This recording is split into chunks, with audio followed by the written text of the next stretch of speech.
Journalist అడ్డాకు స్వాగతం. నమస్కారం. MLC Anantha Babu తన డ్రైవర్ సుబ్రహ్మణ్యాన్ని హత్య చేసి డోర్ డెలివరీ చేసిన పరిస్థితి మనం చూసాం. ఆనాడు ముఖ్యమంత్రిగా ఉన్న జగన్మోహన్ రెడ్డి ఆ కేసు నీరుగార్చి ఎలా ఎమ్మెల్సీ అనంతబాబుకు అండగా ఉండి దళిత కుటుంబానికి అన్యాయం చేశాడో కూడా చూసాం.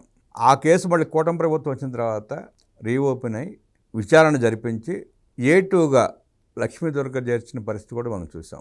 తన భర్తకు సహకరించి డ్రైవర్ని సుబ్రహ్మణ్యాన్ని చంపిన విధానంలో లక్ష్మీదుర్గ A2 సిట్ విచారణ పూర్తయింది.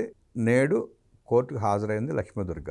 ఆమెతో పాటు సహనిందితులు కూడా హాజరయ్యారు. ఆ కేసు పూర్వపరాలేంటి, జగన్మోహన్ రెడ్డి పాలనలో ఎందుకు కప్పివేయబడింది తెలుసుకునే ప్రయత్నం చేద్దాం. విశ్లేషించడానికి మనతో పాటు ఉన్నారు సీనియర్ జర్నలిస్ట్ దుర్గా కుమార్ గారు. వారిని అడిగి మరిన్ని విశేషాలు తెలుసుకుందాం. నమస్తే సార్.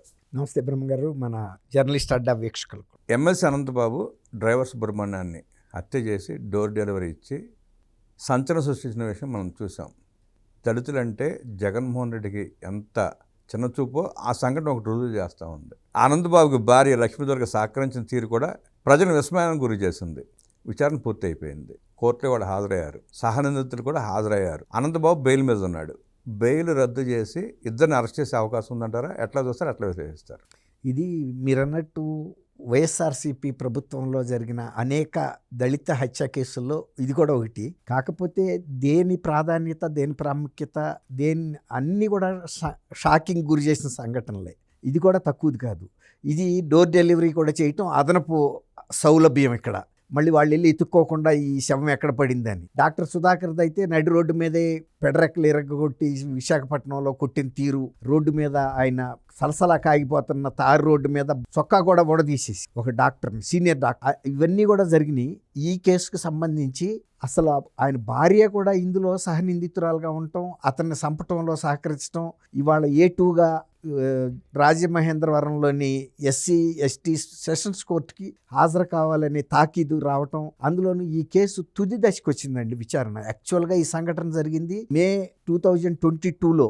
అసలు చంపిన తర్వాత ఘోరాతి ఘోరమైన టార్చర్ పెట్టి చంపిన తర్వాత దీన్ని ఒక రోడ్డు ప్రమాదంగా చిత్రించడానికి కూడా ప్రయత్నించారు. తర్వాత అసలు ఒక గతంలో ఆయన దగ్గర పనిచేసిన డ్రైవర్ని అనంతబాబు అంటారు, కానీ అనంత ఉదయ్ భాస్కర్ ఆయన పేరు, ఎమ్మెల్సీ. మరి డ్రైవర్గా పనిచేసిన వ్యక్తిని అంత కక్ష కట్టి ఒక క్రూరాతి క్రూరంగా చంపాల్సిన కారణం ఏంటి అనేది కూడా చాలా తీవ్రమైన అంశం.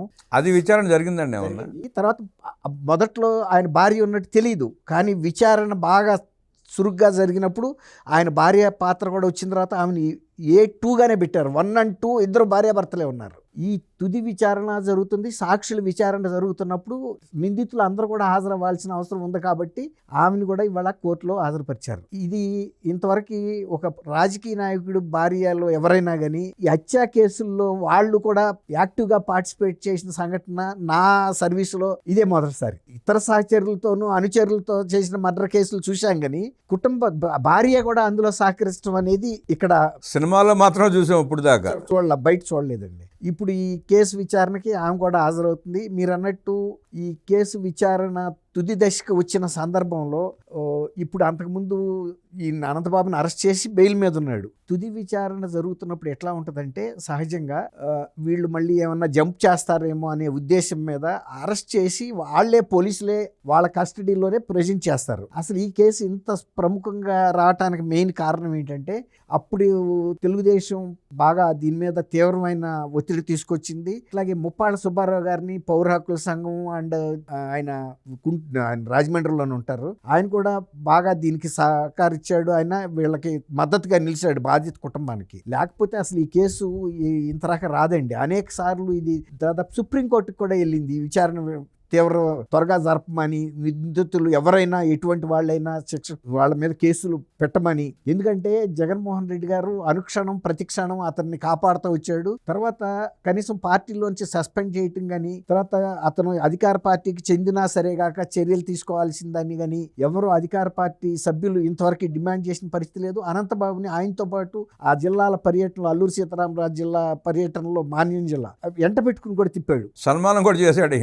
సన్మానం కూడా చేశాడు. కాబట్టి ఈ కేసు అసలు ఇంత స్థితికి వస్తాను అనుకోలేదు. ఇప్పుడు సుబ్బారావు గారిని కూడా ఈ కేసు విచారణలో ప్రభుత్వం తరపున ఒక ప్రాసిక్యూషన్ తరపున సహాయం చేయాల్సిందిగా కూడా ప్రభుత్వం ఆయన కోరింది. దానికి సంబంధించిన జీవో కూడా ఇచ్చారు. ఎందుకంటే ఈ కేసుని ఎట్టి పరిస్థితుల్లోనూ నీరు కార్చాలని వైఎస్ఆర్సీపీ పార్టీ ఎంత గట్టి పట్టుబట్టిందో ఎస్సీ ఎస్టీ సంఘాలు, పౌర హక్కుల సంఘాలు కూడా దీన్ని తీవ్రంగా తీసుకున్నాయి. ఎందుకంటే ఆ హత్య చేసిన తర్వాత కూడా ఆ డ్రైవర్ కుటుంబాన్ని బెదిరించారు. వీళ్ళు కేసు పెడితే కనుక మిమ్మల్ని ఏదైనా మేము చేయగలం, మీరు కూడా ఉండరని.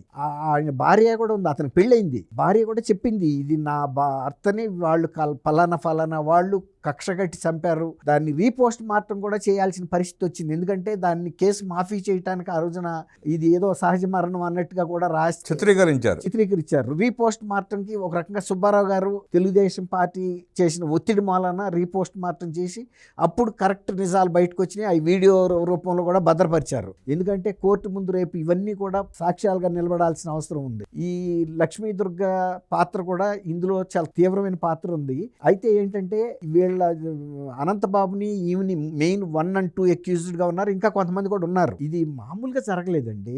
అసలు ఆయన్ని పెట్టిన చిత్రహింస దెబ్బలకి ఈవెన్ డాక్టర్లు కూడా పోస్ట్ మార్టం చేసినప్పుడు చాలా నివ్వెరపోయారు. అంటే ఒక రకమైనటువంటి దెబ్బలు ఒక రకంగా కాదు, అంటే ఒక 4-5 కలిసి చిత్రహింసలు పెట్టి అక్కడికక్కడే చచ్చిపోయాడు అతను. ఇక హాస్పిటల్కి తీసుకెళ్ళటం కానీ ఇంకా ఏం కూడా లేదు. అంత దెబ్బలు తగిలినాయి కాబట్టే దీన్ని రోడ్డు ప్రమాదంగా చేస్తే గనక నమ్ముతారని కూడా భావించారు. అయినా ఇదంతా చేస్తే కూడా కట్టు కథ అవుతుంది. ఇంకా లేనిపోయిన వివేకానంద రెడ్డి గారి కేసులాగా గుండెపోటుని, అది హత్యని గుండెపోటుగా చిత్రిస్తే ఏమైందో దానికన్నా డైరెక్ట్ గా డోర్ డెలివరీ ఇచ్చి మనమే దగ్గరుండి అంత్యక్రియలు చేయించేస్తే గనక ఈ కేసు వెలుగు చూడదు అనుకున్నారు. అంటే వాళ్ళ నుంచి అంత ప్రతిచర్యని వాళ్ళు. కానీ మనం గతంలో కూడా చాలా హత్యలు చూసామండి. ఆవేశంలో హత్య చేసి పారిపోయిన చూసాం, కానీ కక్షపూరితంగా రాక్షసత్వంగా ఇంటికి డోర్ డెలివరీ చేశారంటే ఎంత ప్రీ ప్లాన్డ్ గా, ఎంత అహంకారంతో చేసుకుంటారు. అహంకారము, అక్కడి నుంచి ప్రతిఘటన రాదనే ఒక ధైర్యం. వాళ్ళు ఏం చేయలేరు, నాకున్న రాజకీయ పలుకుబడి అంతెందుకండి. ఇప్పుడు ప్రజెంట్ ఎమ్మెల్యేని కూడా ఆయన అమెరికా నుంచి ఫోన్లో కూడా బెదిరించాడు. ఒక ప్రెస్ కాన్ఫరెన్స్ పెట్టి నే గనక తలుసుకుంటే నేను ఏదైనా చేయగలనని. ప్రజెంట్ ఎమ్మెల్యే, ఆమె తెలుగుదేశం తరఫున పోటీ చేసి గెలిచిన ఎమ్మెల్యే, ఆమెని కూడా బెదిరించాడు. అంటే ఆమె అంగన్వాడీ కార్యకర్తగా ఉండి ఆ ప్రాంతంలో మంచి పలుకుబడి సంపాదించి ప్రజల అభిమానంతో గెలిపొందింది. కాకపోతే ఈయనకున్నటువంటి రౌడీయిజం, అక్కడ ఉండే ఇతను దాష్టికాలకి నేను వచ్చానంటే నీ సంగతి చూస్తానని అమెరికాలో ఉండి బెదిరించాడంటేనే ఇప్పుడు అర్థం చేసుకోండి మీరు. వీళ్ళకి ఆ ప్రాంతం మీద ఉన్న పట్టు ఎలాంటిదో, ఏదైనా మేము చేయగలము, దాని నుంచి బయట పడగలమని కూడా అనుకున్నారు. ఇప్పుడు ఈ ఎస్సీ ఎస్టీ సెషన్స్ కోర్టులోకి వచ్చింది కాబట్టి ఇది వీళ్ళు గనక కఠినంగా శిక్ష వేస్తే తర్వాత ప్రాసిక్యూషన్ తరపున సుబ్బారావు గారు లాంటి గట్టి వ్యక్తి ఉన్నాడు కాబట్టి ఆయన రీపోస్ట్ మార్టం చేయటం, మొదటి నుంచి కేసులో సాక్ష్యాధారాలని నిలబెట్టడం కోసం కూడా ఆయన కృషి చేశారు. కాబట్టి గట్టి శిక్ష కనుక పడితే కింద కోర్టు, ట్రయల్ కోర్టు వేసిన శిక్షలకి దాదాపుగా హైకోర్టు, సుప్రీంకోర్టుల్లో కూడా పెద్ద మార్పు ఉండదు. ఒక్కసారి కనుక ఇటువంటి వాళ్ళకి గనక సరైన శిక్ష పడితే మిగిలిన వాళ్ళకు కూడా ఒక గుణపాఠం అవుతుందండి. ఏమనుకుంటున్నారంటే డబ్బున్నా, రాజకీయ పలుకుబడి ఉన్నా, ఇలాంటి పేదలను కానీ, దళితులను కానీ, ఎవరినైనా మైనార్టీ ఎస్టీలను ఏది చేసినా మన మీద కేసు ఉండదు, ముఖ్యమంత్రులు మనాళ్ళు అనే ఒక అహంభావం ఏదైతే ఉందో అదే ధైర్యంతో తీసుకెళ్ళాడు. లేకపోతే అదే గనక ఆ ప్రాంతంలో గనక ప్రజలు ఆ రోజు తిరగబడి ఇతను అనంతబాబుని కూడా గనక దాడి చేసి అదే పని ఇద్దరిని పక్కన పడుకోబెట్టారు అనుకోండి, అదొక రకంగా ఉండేది. అంతే కదా. ఆవేశంలో కానీ వాళ్ళకి అంత ఆవేశం లేదు, అంత అంగబలం లేదు. మొన్న ఈ మధ్య ఇట్లాంటిదే ఒక ఎక్కడో హత్య చేసి ఒక దళిత వాడలోకి తీసుకొచ్చి శవాన్ని పడేస్తే వాళ్ళందరూ యునైట్ అయ్యి ఎవరైతే హత్య చేశారో వాళ్ళని పట్టుకుని కట్టేసి పోలీసులకు అప్పచెప్పారు. అట్లా. కానీ అక్కడ ఏంటంటే వాళ్ళు ఒంటరిగా ఉన్నారు, తల్లిదండ్రి తప్ప ఎవరు లేరు. ఆ భార్య అప్పుడు ఆమె కూడా ఉందో లేదో కూడా తెలియదు. అట్లాంటి పరిస్థితిలో మనకి ఇది జరిగింది. కాబట్టి ఇందులో కనుక శిక్ష పడాలండి.